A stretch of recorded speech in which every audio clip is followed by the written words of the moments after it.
నమస్తే. వేదాంతాలలో ఉన్న మహాసాధన రహస్యాలు చెబుతూ ఉంటే చొప్పదండు ప్రశ్నలు వేసేవారు కొందరైతే, మరికొందరు తమ సున్నితమైన వేదబోధ గమనించకుండా కుతర్కాలు చేస్తూ ఉంటారు.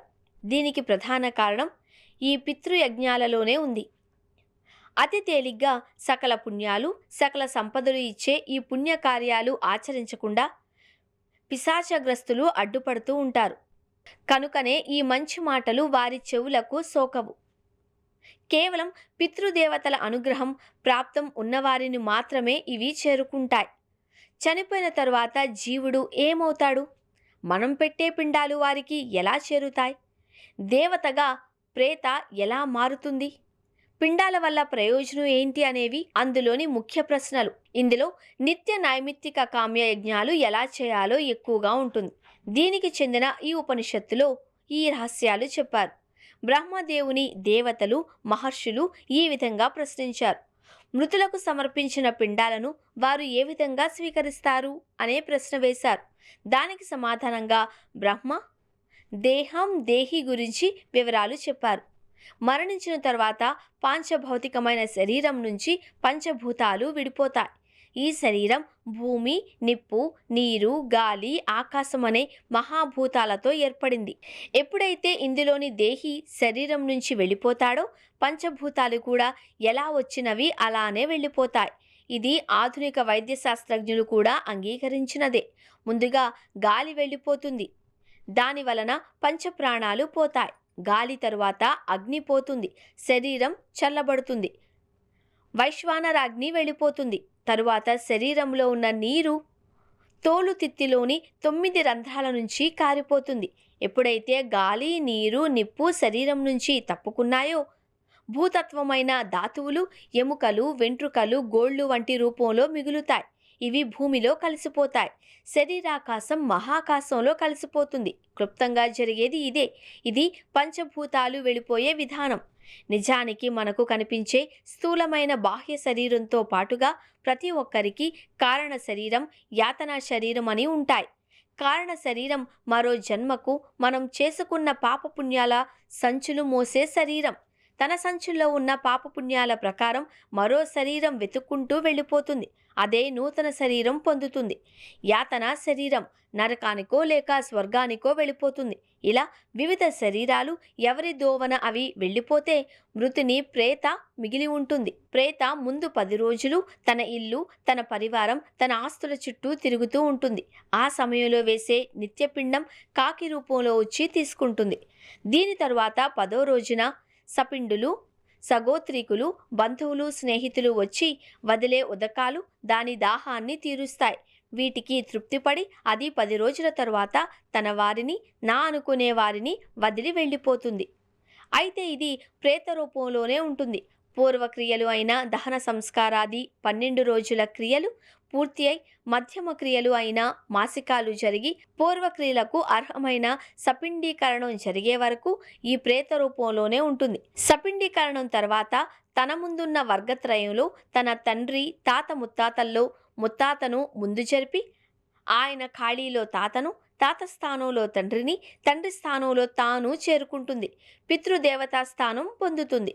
దీనికి కావాల్సిన క్రొత్త శరీరం మాసికాల ద్వారా చేసే ఏకోదిష్టి శ్రద్ధాల రూపంలో అందుతుంది. నిన్నటి బాహ్య శరీరాన్ని విడిచి కారణ శరీరం, యాతనా శరీరం కోల్పోయి ప్రేతగా ఏ శరీరం లేకుండా ఉన్న మృతుడు మాసికాలలో కేవలం తనకు మాత్రమే ఉద్దేశించి వదిలే పిండాల ద్వారా క్రొత్త శరీరం సంతరించుకుంటాడు. వీటిలో మొదటి పిండం ద్వారా క్రొత్త శరీరానికి బీజం పడుతుంది. దీన్నే కలనమంటారు. దీని తరువాత మాంసం, చర్మం రెండో పిండం ద్వారా ఏర్పడతాయి. మూడో పిండం వలన బుద్ధి కలుగుతుంది. 4వ పిండం వలన ఎముకలు, ఎముకల్లోని గుజ్జు ఏర్పడతాయి. 5వ పిండం వలన శిరస్సు, ముఖం, వేళ్లు ఏర్పడతాయి. 6వ పిండం వలన హృదయం, మెడ, నోటిలోని భాగాలు ఏర్పడతాయి. ఆయు ప్రమాణం 7వ పిండం ద్వారా కలుగుతుంది. 8వ పిండం ద్వారా మాటకు చెందిన వ్యవస్థలు కలుగుతాయి. 9వ పిండం ద్వారా అన్ని అవయవాలకు పరపుష్టి చేకూరి దృఢపడతాయి. పదో పిండం వలన క్రొత్త జీవితానికి అవసరమైన శారీరక పరిపూర్ణత చేకూరుతుంది. ఈ విధంగా మాసికాలలోని పిండదానం వలన పిండ శరీరం నుంచి సంపూర్తి శరీరం పిండాల వలన కలుగుతుంది. ప్రపంచంలో భోగాలు అనుభవించడానికి శరీరం ఇచ్చిన తల్లిదండ్రులకు మాసికాలు నిర్వహించి వారికి శరీరం ఏర్పడడానికి అవసరమైన పిండాలు సమర్పించి వారి రుణం తీర్చుకోవాలి. నిజానికి మొత్తం 16 పిండాలు ఈ సంవత్సర కాలంలో ఇస్తారు. వీటిలో 10 పిండాల గురించి మృతుడు కొత్త శరీరాలు పొందడానికి దోహదం చేసే ఆహారంగా ఉపయోగిస్తాయి అని పిండోపనిషత్తు చెప్పింది. మిగిలిన పిండాల గురించి గరుడ పురాణంతో పాటు అనేక పురాణాలు చెబుతున్నాయి. అంతేకాక మృతుని శరీరం నుంచి పంచభూతాలు ఏ విధంగా దూరమవుతాయో అదేవిధంగా తిరిగి వారికి భౌతిక శరీరం ఏర్పడడానికి పంచభూతాలు కలుస్తాయి. ముందుగా జీవికి ఆస్తిక్యం ఇవ్వడానికి కారణమైన ఆకాశం అతనికి స్థలమిస్తుంది. ఆ తర్వాత అగ్ని, జలం, వాయువు, భూమి తత్వాలు అతనికి శరీరం కల్పిస్తాయని ఉపనిషత్తు చెబుతోంది. కనుక మృతులకు మాసికాలు అన్నీ పెట్టాల్సిందే. మాసికాలకు ప్రత్యామ్నాయం లేదు. ఏది వదిలితే అది ఎన్నో పిండమైతే ఆ దశలో ఏర్పడవలసినవి ఏర్పడక మృతునికి వైకల్యం కలుగుతుంది. మనకు కోట్లు ఖరీదు చేసిన దొరకని భోగ శరీరాన్ని ఇచ్చిన తండ్రికి ఇంత పిండం పెట్టకపోవడం వలన అతనికి వైకల్యం కలిగించిన వారవుతాము. మహాఘోరమయ్యే తప్పు చేయకూడదు. మాసికాలు మానివేస్తే ఇటువంటి వైకల్యం కలుగుతుంది. సపిండీకరణం చేయకపోతే పితృదేవతా రూపం రాదు. తండ్రికి ప్రేతత్వం విడుదల చేయకపోతే తరువాత తరాలు అన్నీ ప్రేతత్వంలోనే ఉండిపోతాయి. కనుక మధ్యమ క్రియలైన మాసికాదులు చేయడం చనిపోయిన వారికి మాత్రమే కాదు, కర్తకు కూడా లాభం చేకూర్చేది. తనకు దుర్గతి రాకుండా మంచి మార్గం వేసుకోవడం లాంటిది.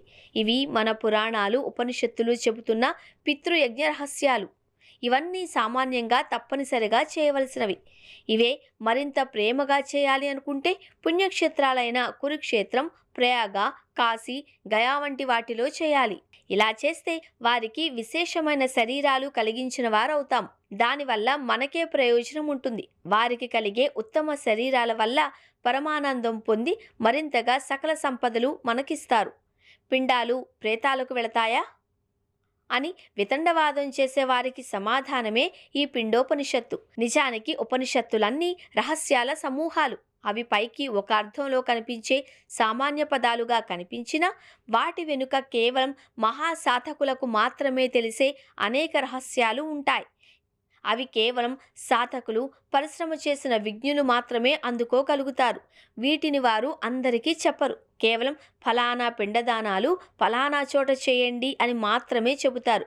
గయలో ఎందుకు చేయాలి, ప్రయోగలో ఎందుకు చేయాలి అంటే వాటికి అనేక రకాలైన కారణాలు కూడా చెబుతారు. పుణ్యక్షేత్రాలుగా చెబుతున్న ప్రాంతాలు అన్నీ పరమాత్మ శరీరాంగాలు. ఒకటి శిరస్సు, మరొకటి హృదయం, కాళ్ళు, చేతులు వంటివి. ఇలా ఆయా ప్రాంతాలలో చేయలేని వారు కనీసం తానున్న చోటునైనా చేయాలి. వెళ్ళగలిగిన వారు ప్రయాగ, కుంభమేళాల వంటి వాటికి వెళ్ళి చేయడం వలన దివ్యమైన ఫలితాలు పితృదేవతానందం వలన కలుగుతాయి. వెళ్ళలేని వారు మానసికంగా అయినా వాటిని కీర్తించడం వలన పుణ్యం పొందుతారు. ఉదాహరణకు మాఘ పౌర్ణమి చాలా మంచిది. దాన్ని మాఘ పౌర్ణమి, మహామాఘి అని కూడా అంటారు. ఆ రోజున పితరులకు ప్రయాగలో పిండదానం చేస్తే దివ్యమైన ఫలాలు, సంపదలు కలుగుతాయి. ప్రయాగలో చివరిగా రాబోతున్న మహాశివరాత్రి స్నానానికి ముందు రానున్న పుణ్యదినం. ఆ సమయానికి వెళ్ళలేని వారు మానసికంగా అయినా తమ పెద్దలకు నమస్కరించుకొని స్వధానామ సాధన చేసి స్వధాస్తోత్రం, పితృస్తోత్రం పఠించుకొని ఆవుకు ఒకరోజు గ్రాసం వేయడం వలన కూడా ఉత్తమ పుణ్య సంపదలు ఉన్న చోటు నుంచే పొందవచ్చు. ఇవే మాసికాలు, పిండ ప్రదానాల రహస్యాలు. మాఘమాసం పితృదేవత అర్చనలకు మహాదివ్యమైన కాలం.